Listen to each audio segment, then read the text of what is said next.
I don't like it. I don't like it. Hello and welcome back to Asia Now. In this video, I'll tell you about an American man and his child injured in the Philippines due to a road incident. Latest update on Russian vlogger Vitaly.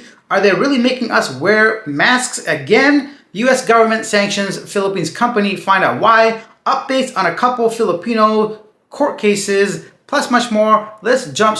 Oh, actually, no, let's not. Usually we jump straight to the main story, but today I want to ask you guys for something.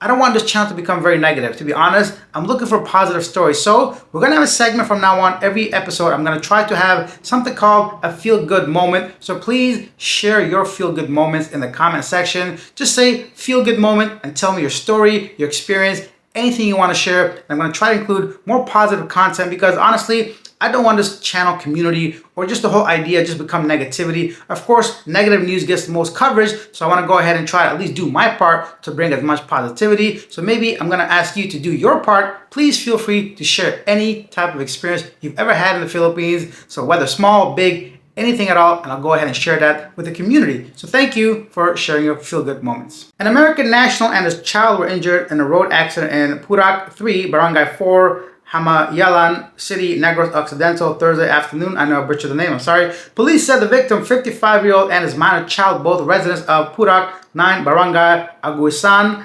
Himam Island City, sustained injuries and rushed to hospital. In the city, investigation showed the American national was driving a motorcycle along with his child around 1:30 p.m. when they crashed into a truck driven by a 40-year-old man, resident of Calcun City. Grant said the truck was traveling towards Cabancalan City while the American national and his child were traveling towards north direction. He said the American national overtook another vehicle but lost control of the motorcycle, causing it to swerve and crash into the truck. Grant added the truck driver also voluntarily surrendered and released after the lapse of the 18-hour reglementary period Friday morning, the 30th. He disclosed that the American national and his child are now in stable condition. Usually the first thing that my mind would say, Filipino at fault, driving crazy, but this time happened to be the American man overtaking a car and losing control. I'm so happy his child is safe, especially. Let's go on to our next story. Next up, an update on Russian vlogger Vitaly, currently detained for harassing Filipinos in public for content.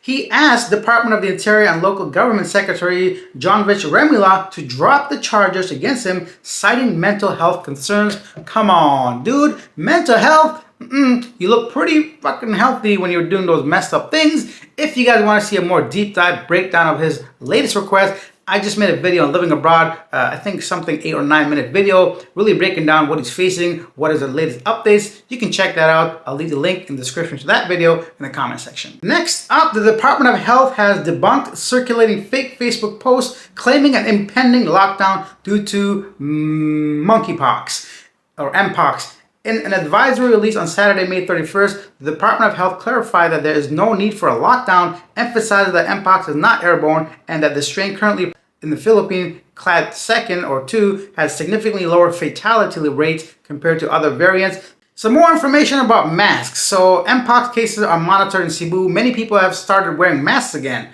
with health experts saying Mpox is not mainly airborne like COVID. The virus spreads mostly through the direct contact with infected skin, fluids, or materials. Masks are not required for the general public, but should be worn if you have Mpox, you're caring for someone infected, you're in close contact for healthcare. What the hell? So if it's not airborne and I got Mpox, why do I gotta wear a mask? Look, man, last time was nonsense. I was there throughout a long time during the pandemic in the Philippines. It was just madness. If you lived through there, please share your experiences, because honestly, some of the stuff that make no sense to me. I couldn't even get to the airport. There was so much like craziness going on, and I found out afterwards some of the stuff I was doing was just completely ridiculous. To be honest, yeah, the panic was real, and I don't think the government, the local barangays, the people made it any better. If you live through there, you got the pass laminated card, give me permission to eat, please walk outside to even get groceries. It was like serious panic on the streets. Like, man, I don't want to think about that. Forget. I'm not going through that again. Whatever I got to do to get out of a country, I don't like it. Let's jump on over to Thailand quickly. A 26-year-old Chinese tourist was rescued after jumping into a rooftop water tank at a condominium in Soy 17, Pattaya, May 29th. The man reportedly experienced emotional distress, was found floating in the tank in his PJs. Rescuers found him and basically took him out. He was later taken to a hospital for psychiatric evaluation. Authorities continue to ask you to ask for help if you're going through some trauma. Some more tomfoolery in Thailand, this time in Chiang Mai. Incident in Chiang Mai Zoo. A male tourist was taken into police custody after inappropriately touching a female intern at the Chiang Mai Zoo on May 30th. The entire incident was captured on CCTV, showing the tourist briefly approaching the intern, who was feeding turtles, and then quickly walking away. The intern was left shaken, and zoo staff acted quickly by contacting local police. Officers from the Pumping Rajanavis police station responded and escorted the individual for legal proceedings. What are you doing? You can't be just groping people and walking away like nothing happened. This dude, man. But that's what happens. A moment on the fingertips is a lifetime in prison. I don't know how that goes. A moment on the lips is a lifetime on the hips when you eat cake. You know, so it's got to be something for touching people. Let's go on back to the Philippines. Remember that woman that crawled out of the underground world? This is the latest on that. The woman who crawled out of a sewer in Makati City will receive 80,000 pesos worth of livelihood assistance, the Department of Social Welfare and Development said on Friday. So I guess they're helping her out, and good for her. But what about her family? And I'm sure she can't be the only one living down there. And a lot of you guys in the comment section brought to my attention that places like Los Angeles and LA have a whole bunch of communities living in the undergrounds that I personally had no idea about. And then the Philippines government has slashed permit processing times by more than 90% in key sectors, which significantly improves the ease of doing business and attract more investments. And the Anti-Red Tape Authority, they just put that at the end there, I don't know what that means, but basically trying to reduce some of the time it takes to get any kind of paperwork done. A lot of people, not personally because I don't have any business or family, or I should say wife or property or anything like that in the Philippines, or visa situations, only extensions. I've not yet gone through any bureaucracy, but many people say it takes a long time. So I'm glad they've gone ahead and taken some of that away. In more Philippines-related news, the United States government sanctioned the Philippines-based technology company for providing the digital infrastructure behind massive cryptocurrency investment scams that swindled more than $200 million from U.S. victims.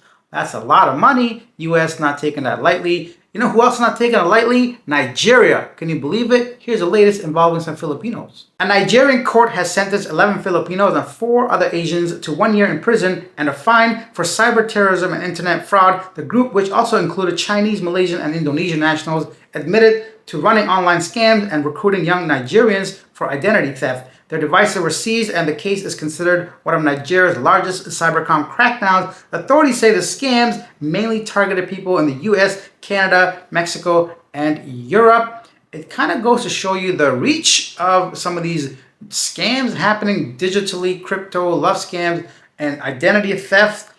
China, Philippines, Nigeria, all of them working together. So yeah, you're not safe anywhere. Please protect yourself. Do not disclose any information. Do not send any money to anybody. Just do things you want for people that you at least have some kind of connection with, people around you. Help out a local community. You know, whatever you want to do, make sure you can see where your good deeds are going. Let's stay in the courts and Filipino. This time in LA, in Los Angeles, a Filipino former nursing home employee has reached a tentative settlement in her discrimination and harassment lawsuit. Cynthia Batak, 47, claims her supervisor at Windsor Terrace Healthcare Center called her too old and too ethnic, ignored her concerns about patient care, and fired her in 2021, replacing her with a younger, non-Filipino worker. The case was moved to arbitration last year, and while details of the settlement remain confidential, a formal dismissal is expected by the end of December. In simple terms, Cynthia likely won or got a favorable outcome since the nursing home agreed to settle her case.